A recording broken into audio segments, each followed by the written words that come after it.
Boy, I watched myself on the show yesterday from the here from the laundry room on the laundry cam. My hair was crazy. I had this giant piece of hair. Nobody told me. Why didn't you tell me I had a giant piece of hair sticking out in the back? Well, it still kind of is. Yeah, not much improvement now that you mention it. And I have a new piece here sticking out here. How entertaining is that? Phenomenal. Hello, everyone. This is Martin Zender from the laundry room. Here, this is a phone cord hanging down. I know it's there. I know it's there. There's a landline here. Can you believe it? I'm going to leave it there just because it's interesting. And Judy's going to be here. I don't know when. Like anticipating like Christmas Day. I didn't realize this till after the show yesterday. But yesterday was the anniversary of Judy Garland's death. And I spoke about her. Gave tribute to her. Honored her. Homage. And yeah, June 22nd she died. She was born June 10th. She was a Gemini. And I'm a Libra.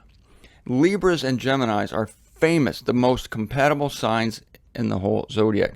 Don't poo-poo the zodiac, my friends. Read Dr. Bullinger's book, Witness of the Stars, the whole story of creation. The plan of salvation, I should say, is written in the stars. The stars declare God's handiwork. And we are influenced by heavenly bodies. Raquel Welch, for instance. Just kidding. No, I'm not actually. Yeah, I'm old school. That's going way back there. So, Geminis. Wow. Yeah, Judy and I would have been gotten along great. Aquarius is the next most compatible sign with Libra. Between Gemini and Aquarius. If you're a Gemini, if you're an Aquarius out there, folks, you and I will get along great. Oh, somebody sent me, I'm going to, where is that? All right, tomorrow, a gentleman in, I can't remember where he lives, but sent me a photo to be used as a bookmark. I really appreciate this. I love seeing pictures of you. Send them, to the Stark and Hartman address in Canton. Now, I'm just a little hesitant to give out my address here. I'm on 17th Street in Fort Lauderdale, but send them to Stark and Hartman headquarters, a photograph, or email me a photograph of you. I like to see the faces of the people that I'm talking to. Helps me feel closer to you. You see me every day in all my, humility, my inglorious presentations here. Freelance, off the cuff, sincere. Though, yes, sincere. I want to see you. So send me a photo. If you want to be a bookmark in my Bible, it's honorable use. It's a vessel of honor, really. Then send it to me, and I will use it for that purpose. I have several people in my Bible now that I'm using for bookmarks. But otherwise, just drop me a line. Send me an email. Include a photo of yourself. And I will acknowledge it 6 months from now. Just kidding. I'm trying to get better at that. Okay, The Unveiling, chapter 16. Speaking about this earthquake, it's prodigious. Of course it is. But not only that, it's big. And even God points out that it's big. So that's when you know it's big. And all the nations fall. And Babylon the Great, this is where I left off. Let me finish reading verse 18 through verse 21, which concludes chapter 16 of The Unveiling. And Babylon the Great is brought to remembrance before God. We're going to be talking about Babylon in the next week. To give her the cup of the wine of his furious indignation. And every island fled, and the mountains were not found. Here's another thing. Every island fled, and the mountains were not found. You realize that the mountains are a result of upheavals, of past cataclysms. If it's not the disruption, then it's the flood of Noah. But I think the disruption of the world, which preceded the flood of Noah, the first earth was ruined at the disruption. This was before humanity even came upon the scene. I think all these geological problems that we have, and I'm sorry, folks, but you look at the earth, and we have had some geological problems. We have had some major shakeups here on this planet.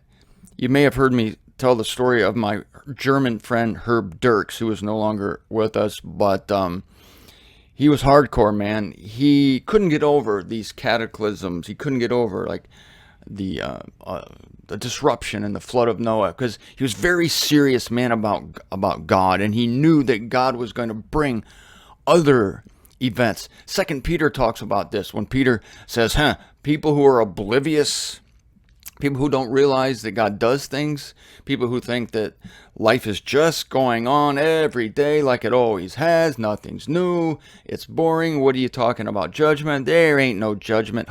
They're oblivious of these giant cataclysms that have happened, the flood of Noah and the disruption of the world.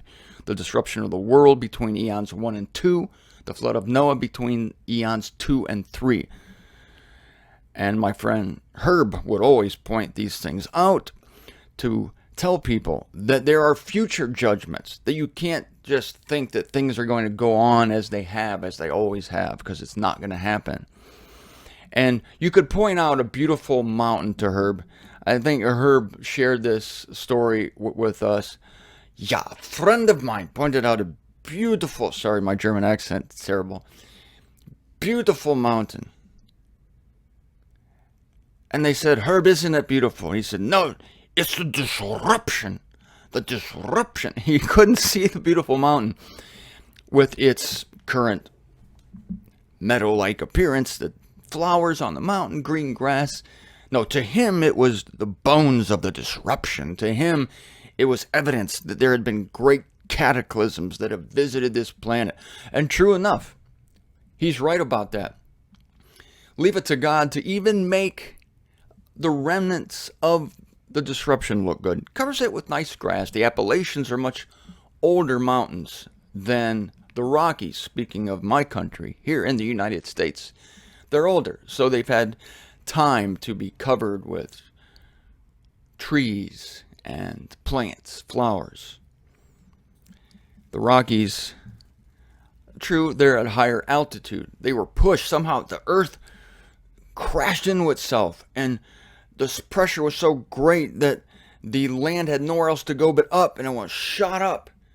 All right, by a similar geologic, miraculous, God-inspired trauma, these same mountains will be leveled.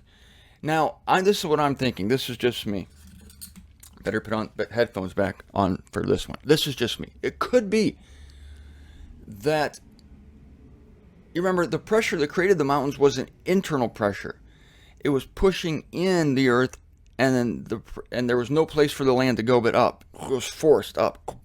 So we got Mount Everest, we got K2, we got Mount McKinley, we got Mount Hood, Mount Rainier, all these great mountains. Pikes Peak in Colorado at 14,110 feet. I climbed it. So the earthquake is going to do this. I think the earthquake is going to be an opening this way, if you're watching the laundry cam, this way, outward rather than inward, and to the point that and it shakes at the same time, so it sucks everything back in. All the mountains just crumble and fall, and the earth is flat again. All you mountaineers out there that barely keep your families fed, I'm sorry. This means that your mountain climbing days are over. Put away your ice picks, your crampons, put away your down boots, because the earth is not going to be like it is now. And so all the mountains are going to, and the islands, yeah, well, no, I'm not on an island. I'm on a peninsula. No, it's not an island, Florida. No, this is a peninsula, so I'm safe, you see, because, not that I'm not going to be here anyway, because look, where is that? It's so great. The cities, Babylon. Every island fled, and the mountains were not found. Every island fled. Could be one of two things there. The earthquake could suck the island back into the water, or we could be seeing a tsunami. But the earthquake obviously is going to create incredible disturbances of the sea, and the sea will cover up the islands, and possibly some peninsulas. All right, but hey, what are you going to do? What are you going to do? It's going to happen. We're not going to be here, you members of the body of Christ. Even the people who are going to be here, I I would have an inflatable raft of some kind ready. That would be my only emergency rations. Ration. I would have a inflatable raft. Um, and hail. This is. I got to go. I'm going to go into detail on the hail later, but listen to this. And hail, large as a talent weight, is descending out of heaven on humans. And humans blaspheme God as a result of the calamity of hail, seeing that great is its calamity, tremendous. I'm not kidding you. This is a quote. I'm going to show you. Knock is quoting this. And I know everything's reversed. I still have a reversal thing going on, so forget it. What I need is a mirror to show you this. At the end of this, it actually says tremendous. I'm trying to show you the text on the laundry cam, but it's not coming into focus, so forget about it. But it's unusual for God to add these things at the end. He usually just says stuff and then leaves it. But when he's talking about the hail, he says this. People blaspheme God as a result of the calamity of hail. They didn't blaspheme him at the calamity of the earthquake that leveled the cities and sunk every mountain. The hail is worse than the earthquake. That's what this is telling me. Yes, that's what I'm saying. The hail is worse than the earthquake. Just the sheer size of it. Why is the earthquake not as bad as the hail? I'm not sure. I think it's the distance that the hail is falling and the velocity. The buildings are falling, but it's not that great of a distance. It could possibly be something like that. All right. I'll get back with you on that more later. Okay, I'm in the middle of a show right now. Thank you. It's the weight of the hail. It's the speed of the hail. It's that it's coming from such a... I mean, look, we have palm trees out here in our yard, and workers come every now and then, and they offer to take our coconuts. Can I have your coconuts? Sure. Can you leave a couple for us, chop them, so we can pour the water out of them? Okay, yeah, but they're doing a great service, these crews that come by in their trucks. Can I have your coconuts? Because if a coconut falls from a tree and hits you on the head, there's documented cases here where people die from a coconut falling on their heads. I would not want to die that way. It's not very noble. I would want to die in the middle of a great cause, to be martyred for my faith.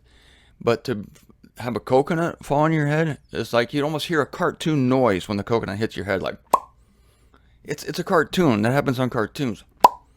How did Zender die? A coconut fell on his head. People, you can't help but laugh. I mean, you feel bad.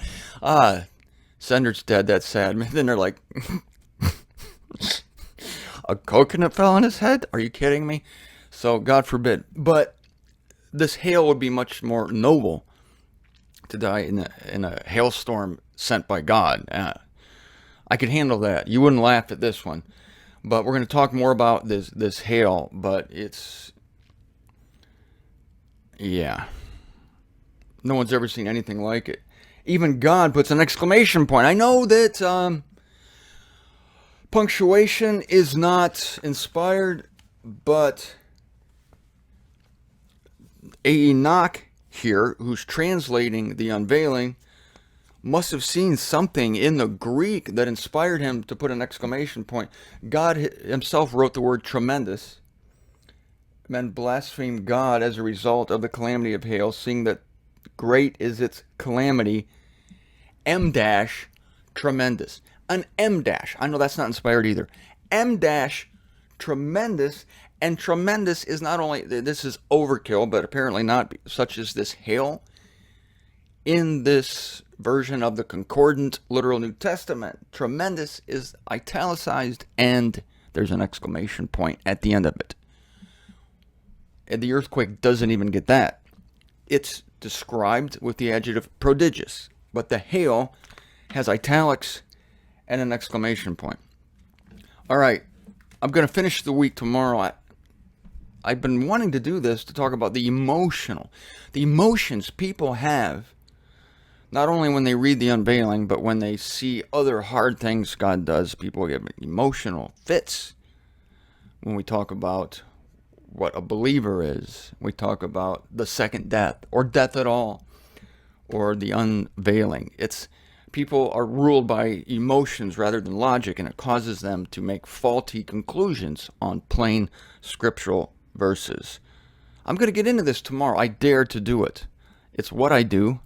I like to do it. I get up in the morning so that I can do it, and I can bring it to you. And thank you for sharing this time with me in the mornings. Now I'm doing the show in the morning from the laundry room. I appreciate you sharing this time with me, having your breakfast, your morning coffee. Some of you may be listening on your way to work. I greet you. I would love to see all of you and meet all of you. Of course, it's very impractical, but I just want to tell you at the end of today's show how much I appreciate you. And it wouldn't be the same without you. It wouldn't.